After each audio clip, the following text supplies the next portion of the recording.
All right. So today we're going to talk about the constant of proportionality. This is the first lesson in our unit 6, which is going to be about proportions and percents. And we're going to specifically work today with tables, graphs, and word problems. And just know that in our equation, if we are writing an equation using the constant of proportionality, that is going to be y equals k divided by our k times x, which just means that we're taking our output is equal to the constant times our input. So, our learning intention for today is that we're learning about percents and proportions. Our success criteria is that we can recognize and represent proportions in various forms.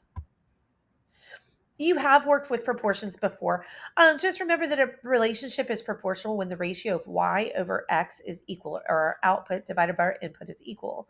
So, for example, we've got the relationship between 3/4 and 6/8. This is proportional because the ratio or the constant between 3 and 4 and 6 and 8 is an equivalent. Just means that if I do 3 divided by 4, I'm getting 0.75. If I do 6 divided by 8, I'm also going to get 0.75.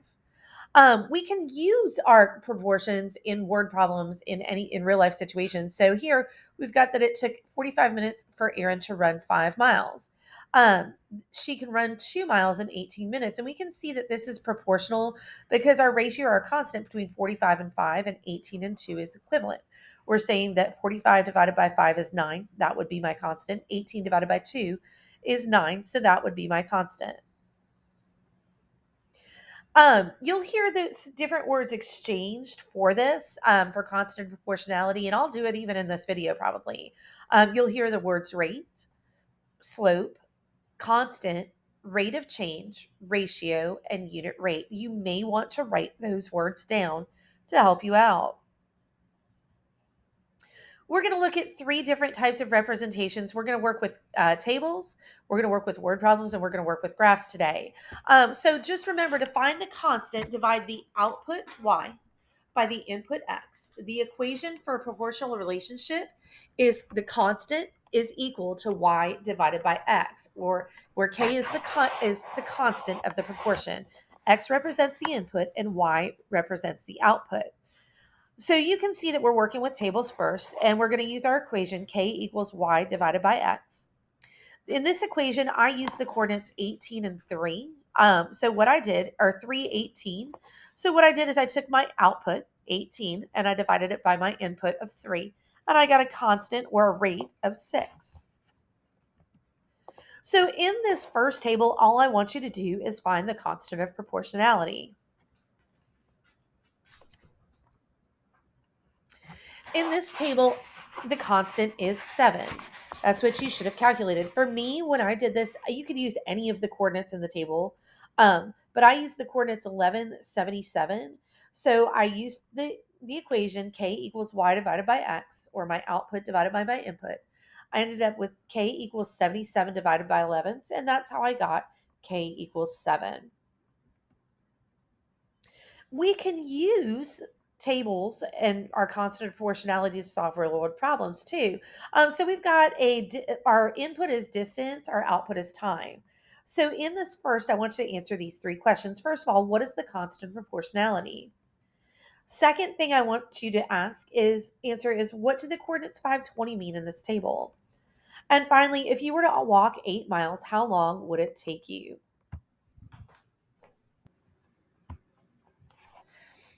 So the constant of proportionality for this table is 4, and I used the coordinates 4, 16. Using that equation, which you're going to get used to, you're going to see it a lot. Y divided by x, or my output divided by my input, I end up with k equals 16 divided by 4, or k equals 4, which is my constant. Looking at the table, when we look at the coordinates 520, we're saying, okay, well, if I go 5 miles, I've taken 20 minutes, or that means 20 minutes in 5 miles. I can use my constant to figure out if I travel 8 miles, how long it would take, because I just multiply the constant rate by 8. So I go 8 times 4 and I get 32.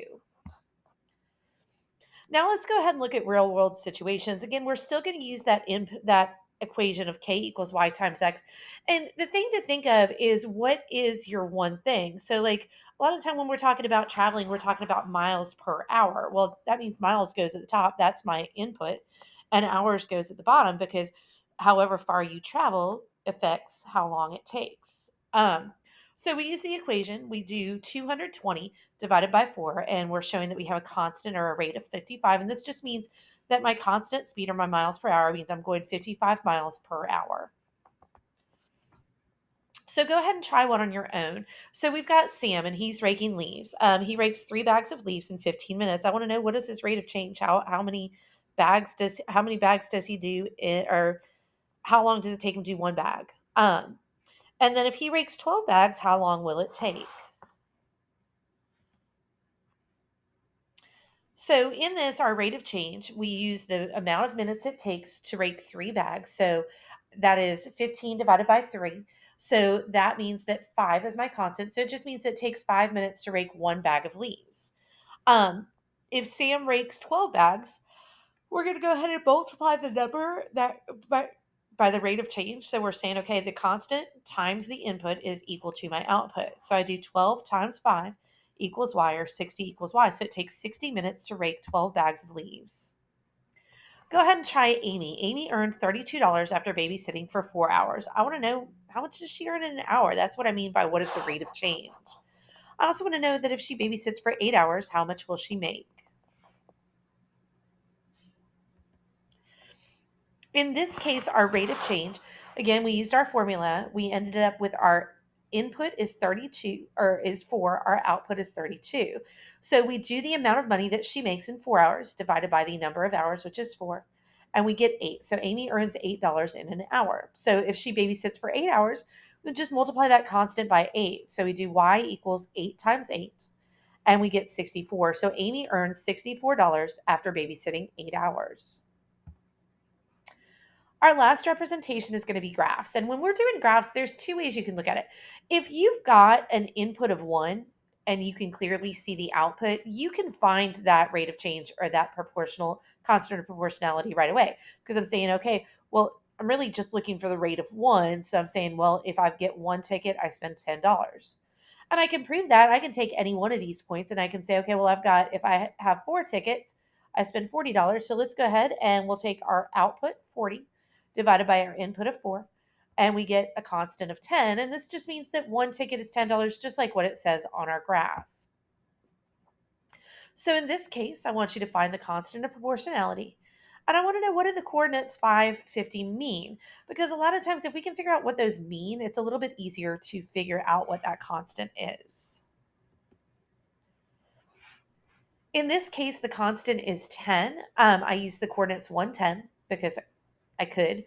You could either just look at the graph and see that rate of 1, or you can go ahead and divide. So I did my constant, I did the output of 10 divided by the input of 1, and I got 10. If I look at the coordinates, I want to look at my titles for this. It says, what do the coordinates 550 mean? So that means that if I have 5 packets of seeds, that I should get 50 plants. In our next question, it says we want to know what the constant of proportionality is again. And I want to know, in this table, in this graph, what do the coordinates 15, 60 mean? In this, we find the constant of 4, and you notice on this graph that it doesn't have a 1 there. So you're going to have to divide to do it. So I go ahead and I use the coordinates 520, so right here. So that means that I take my output of 20, I divide it by my input of 5, and I get a constant of 4, or a rate of 4. And the coordinates 15, 60 mean, well, if I look at 15, 15 is the number of containers, and if I have 15 containers, I can get 60 liters of water. Yeah. Okay, this concludes our lesson.